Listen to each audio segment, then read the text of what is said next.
इन सबों के बिना कोई भी कर्म अगर हम करते हैं तो उसका परिणाम अल्टीमेटली उस इंडिविजुअल को मिलता है और यही उसके दुख और सुख का कारण बनता है।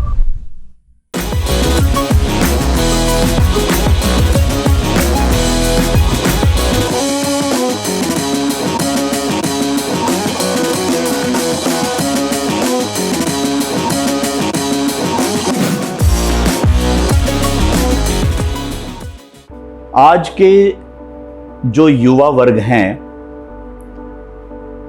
वो सुबह से लेकर रात तक कई कामों में लगे हुए हैं, कई तरह के कर्मास कर रहे हैं और वो अपने मन के मालिक हैं। मन मौजी भी कहलाते हैं। युवा का अर्थ ही होता है उन्माद से भरा हुआ, उमंग से भरा हुआ, उत्साह से भरा हुआ।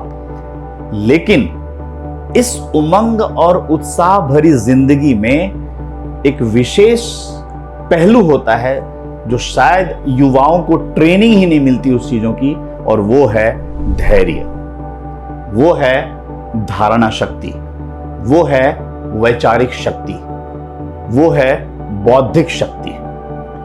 और इन सबों के बिना कोई भी कर्म अगर हम करते हैं तो उसका परिणाम अल्टीमेटली उस इंडिविजुअल को मिलता है और यही उसके दुख और सुख का कारण बनता है। Nobody is responsible for the misery and the happiness in your life. It's you and your karma. तो ये यूथ को समझना बहुत जरूरी है और यूथ को मैं स्पेशली इसलिए टारगेट कर रहा हूं क्योंकि वो उमंगों में भरे हुए होने की वजह से विवेकपूर्ण निर्णय नहीं लेते हैं कि हां उनको किस तरह का कर्म करना चाहिए और कैसा कर्म करना चाहिए। लॉ ऑफ कर्मा बहुत डेस्टाइन्ड है। No one can deny from this particular fact that yes law of karma exist. Even Newton has also suggested that every action has equal and opposite reaction. हर कर्म के बराबर और विपरीत प्रतिक्रिया होती है, हर क्रिया के बराबर और विपरीत प्रतिक्रिया होती है। तो वो किस तरीके से होता है, आज हम लोग उसको अध्यात्म के दृष्टिकोण से, स्पिरिचुअल दृष्टिकोण से और एंशिएंट विजडम के दृष्टिकोण से एक यंग माइंड को यह समझना बहुत जरूरी है कि why we need to be very cautious while imparting any particular deeds of our life. देखिए, 3 तरह के कर्म होते हैं: क्रियमान कर्म, संचित कर्म और प्रारब्ध। क्रियमान कर्म एक ऐसा कर्म का तरीका है जिसमें अभी आपने कर्म किया और तत्क्षण आपको उसका फल प्राप्त हुआ। आपने कर्म किया और आपको उसका परिणाम मिला। You did an action and you are getting a result simultaneously. Action and result simultaneously comes. Suppose मैंने किसी को अपशब्द कहे, भला बुरा कहा उनको। जब मैंने उनको भला और बुरा कहा तो वो उनको अच्छा नहीं लगा।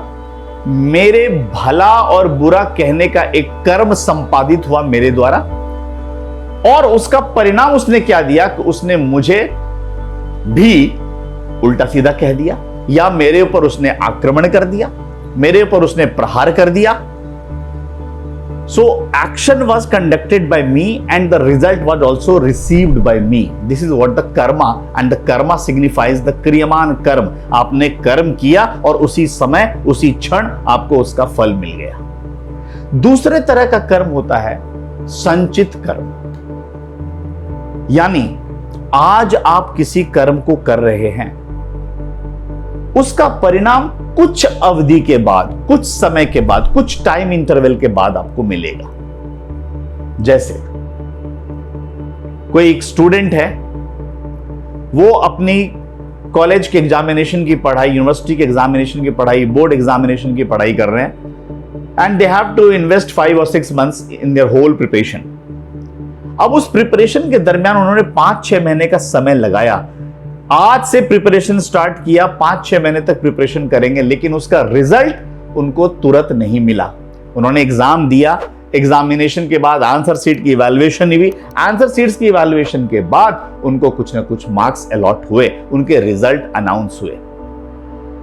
ऐसा कर्म जो आज आप कर रहे हैं लेकिन जिसका परिणाम कुछ महीने के बाद, कुछ समय के बाद, कुछ वर्षों के बाद मिलता है, ऐसा कर्म संचित कर्म कहलाता है। तीसरे तरह का कर्म होता है प्रारब्ध। अब यह समझना बहुत जरूरी है क्योंकि इसको लोग स्पिरिचुअल इंक्लिनेशन के साथ प्रॉपरली समझ नहीं पाए। जैसे आज आपने कर्म किया, कुछ समय बाद उस कर्म का फल आपको मिलना था, दैट वाज योर संचित कर्मा। तो ये जो संचित कर्म था उसका परिणाम कुछ महीने के बाद आपको मिलना था। अब वो जो कर्म था, उस कर्म का रिजल्ट आपको मिलना था, उसका फल आपको भोगना था, लेकिन उस फल को भोगे बिना आपने इस शरीर का त्याग कर दिया जिस शरीर से आपने उस कर्म को किया था, और उसका परिणाम उस शरीर को मिलना था। लेकिन चूंकि आपका शरीर छूट गया, अब आपने नए शरीर को प्राप्त किया, आत्मा नए शरीर को वर्ण करती है, आपका नया जन्म होता है, और जैसे ही आपका नया जन्म होता है वो उस संचित कर्म का फल प्रकट हो जाता है। जिसका फल आपको मिलना था, जिसके फल को आपने भोगना था, वो अब आपके जन्म के समय प्रकट होके आता है, और वही संचित कर्म अब इस जन्म में आपको मिल रहा है, जिसका नाम प्रारब्ध होता है। दैट इज कॉल्ड द प्रारब्ध। तो प्रारब्ध जो है हर एक इंसान का फिक्स्ड होता है। क्यों फिक्स्ड होता है? क्योंकि उसकी कर्मास वैसी हुई है। एज पर द कर्मास उस संचित फल मिलना चाहिए था, बट संचित फल को भोगने के पहले उसका शरीर नाश हो गया और नया शरीर को प्राप्त किया, और नया शरीर जैसे ही मिलता है वो संचित कर्म प्रारब्ध बनकर प्रकट हो जाता है। अब सवाल यह होता है कि आपने कर्म किया तो फल का भोगने वाला भी आप स्वयं ही होंगे, और जो भी आपकी लाइफ की डेस्टिनी बनती है, जो भी लाइफ का लक होता है, वो कहीं ना कहीं आपकी कर्मा से इनहिबिट होती है। इसलिए कर्म करते समय अपने को सजाग रहने की आवश्यकता है। क्योंकि एक यूथ, यंग माइंड्स इतने एनर्जेटिक, इतने एंथुसियास्टिक होते हैं कि वो कर्म करने के पहले विवेकपूर्ण निर्णय लेते ही नहीं है, सोचते ही नहीं है, और ना सोचा हुआ कर्म करने की वजह से उनको क्रियमान कर्म या संचित कर्म या प्रारब्ध का फल भोगना पड़ता है।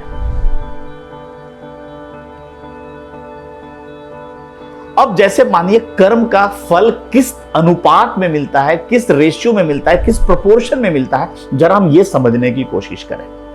मान लीजिए आपने एक बीज बोया आज, कुछ वर्षों के बाद, कुछ महीने के बाद उस बीज से एक पेड़ निकला, धीरे धीरे वो परिपक्वता की तरफ गया और एक मजबूत विशाल पेड़ हुए जिसके अंदर बहुत सारे अनंत शाखाएं निकली। अब उन शाखाओं में कई सारे फल प्रकट हुए। बीज एक बोया था, फल कई गुना बन के आया, और चूंकि उस बीज को आपने बोया था इसलिए उस फल का अधिकारी आप स्वयं होंगे, क्योंकि वो वृक्ष आपका हुआ।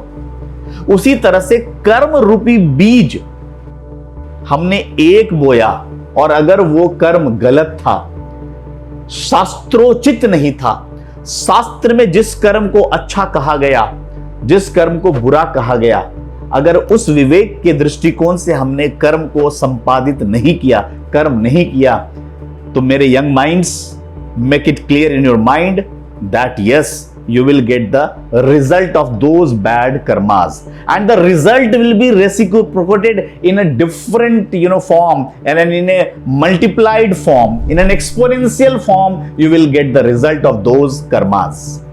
इसीलिए कर्म का बीज तो एक बोया और वो गलती से गलत हो गया या शास्त्रोचित नहीं था, तो उसके परिणाम अंततोगत्वा हमें मिलेंगे, यानी उस कर्म को करने वाले को मिलेगा, और कई कई गुना वापस होके मिलेगा। इसीलिए कर्म करते समय सचेत रहिए, सजाग रहिए। और ये सचेत और सजाग कैसे हो सकते हैं? तो आप ये सोचिए कि कोई भी कर्म अगर आप करते हैं तो इस कर्म के पहले आप कोई भी चीज जो आउटवर्ल्ड वर्ल्ड में बाहर कुछ करते हैं, वो बाहर होने के पहले, बाहर आउटवर्ल्ड वर्ल्ड में घटित होने के पहले वो कर्म का बीज आपके मन मस्तिष्क में पड़ता है।